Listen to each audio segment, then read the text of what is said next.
বন্ধুরা, আজকে আমরা আইসিটির তৃতীয় অধ্যায়ের যেই ডিজিটাল সার্কিটের যে পার্টটা আছে সেই পার্টের একটা অংশ হচ্ছে আমাদের হাফ অ্যাডার। হাফ অ্যাডার হচ্ছে ডিজিটাল সার্কিট যা আমাদের বাইনারি সংখ্যা যোগ করতে ব্যবহৃত হয়। এর হাফ অ্যাডার ওই হাফ অ্যাডারটাকে চিনার উপায় কি, আমরা কিভাবে চিনতে পারবো যে এটা একটা হাফ অ্যাডার? হাফ অ্যাডারে মূলত দুইটা ইনপুট এবং দুইটা আউটপুট থাকে। এই দুইটা ইনপুট এবং দুইটা আউটপুট যখন থাকবে একটা ডায়াগ্রামের মধ্যে পারবো যে এটা একটা হাফ অ্যাডার।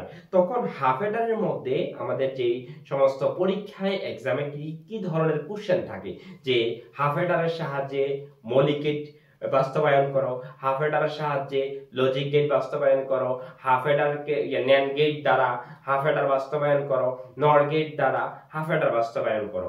আজকে এই সমস্ত কোশ্চেনগুলো আমরা সমাধান করব এবং আমরা বোঝার চেষ্টা করব ইনশাআল্লাহ। আসো আমরা প্রথম যে বুঝবো যে জিনিসটা বললাম যে হাফ অ্যাডারের চিনার উপায়। আমরা বললাম যে দুইটা ইনপুট এবং দুইটা আউটপুট থাকলে আমরা বুঝতে পারবো যে এটা হাফ অ্যাডার। এবার হাফ অ্যাডারের যে প্রথম যে কোশ্চেনটা হচ্ছে যে এক নম্বর যে কোশ্চেনটা আমাদের সেটা হচ্ছে কি, যে হাফ অ্যাডারের সাহায্যে মৌলিক গেট বাস্তবায়ন করো।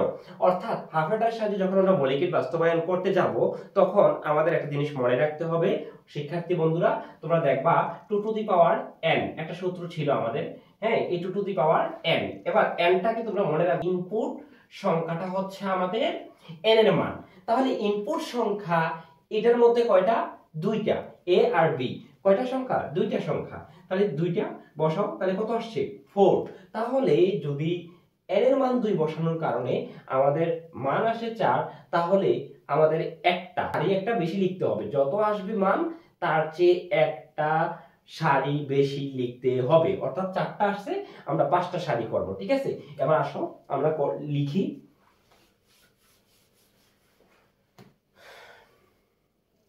আমাদের দেখো এ একটা আর বি একটা, আর এই জায়গায় কি, এটা সাম, এটা হচ্ছে কি ক্যারি আউট। এটা বুঝছো? এটা কি এস দিয়ে কি বুঝাইছে? এটা সাম বুঝাচ্ছি আমরা। হ্যাঁ, আর সি আউট মানে কি? Carry out.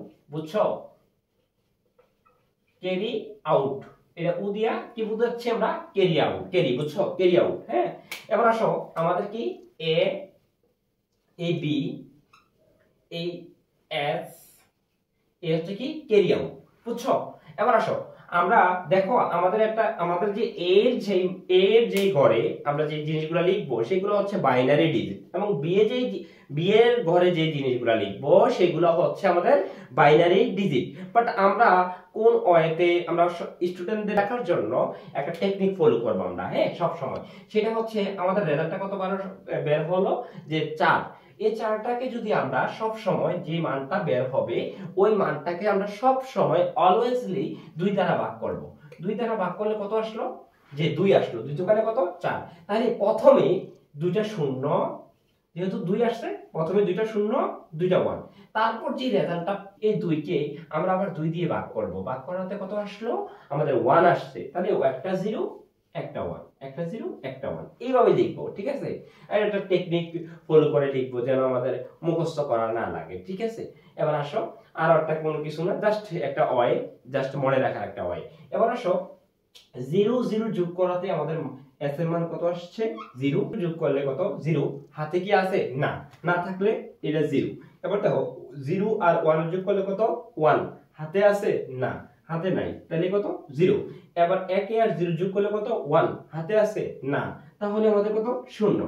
এবার দেখো যে ক্যারি আউটটা 1 1 যোগ করলে কত? বাইনারিতে 1 1 যখন আমরা যোগ করব তখন আমাদের 10 হয়। 1 1 যোগ করলে বাইনারিতে আমাদের 10 হয়। 10 এর 0, হাতে থাকে কত? 1। এটা হচ্ছে আমাদের ক্যারি বিট। কি বিট? Carry bit. বুঝছো? এবার আসো আমরা এই জিনিসটা লিখলাম, লেখার পর সামের করে। এবার দেখো আমাদের যে সামটা আছে, এই সামের ঘরে কোথায় কোথায় 1 আছে? এই জায়গায় 1 আছে। তাহলে এই জায়গায় সোজাসুজি আমার এর অবস্থান কত? 0।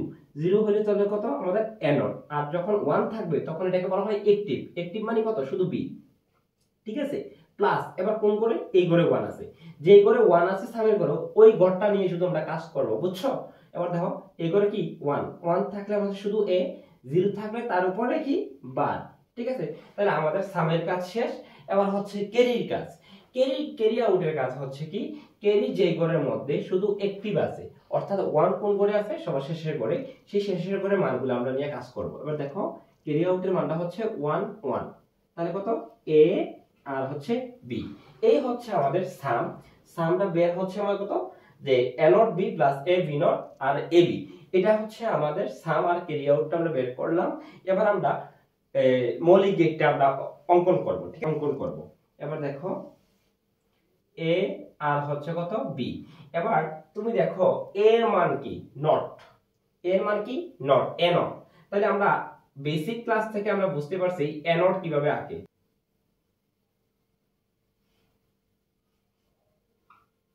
এই a নট, এবার এটা কি b, এই b কোথা থেকে গেছে, এই তারটা থেকে গিয়েছে b।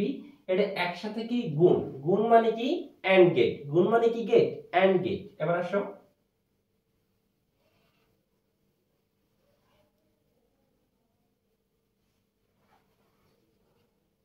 Not be. এবার আসো এই জায়গার মধ্যে আমরা সোজাসুজি কি করি, বি নেই, এবার এ নেই, বি এর উপরে কি নট, তাহলে আমরা বি নটটা আঁকি।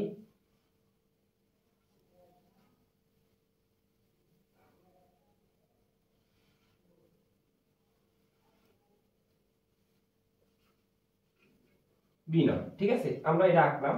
এবার দেখো তো আমাদের এই দুইটা একসাথে কি যোগ না, যদি দুইটা একসাথে যোগ হয় তখন এটা কি গেট, অর গেট। এবার আমরা এই দুইটা একসাথে অর গেট আমরা যোগ করব।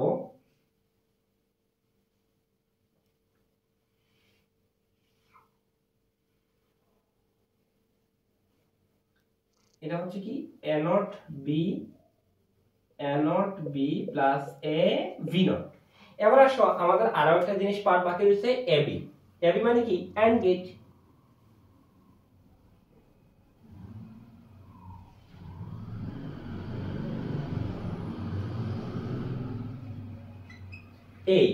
এটা হচ্ছে আমাদের কি, যে আমরা যে গেটটা আঁকলাম সেটা হচ্ছে হাফ এটার দ্বারা মৌলিক গেট বাস্তবায়ন, ঠিক আছে। এখন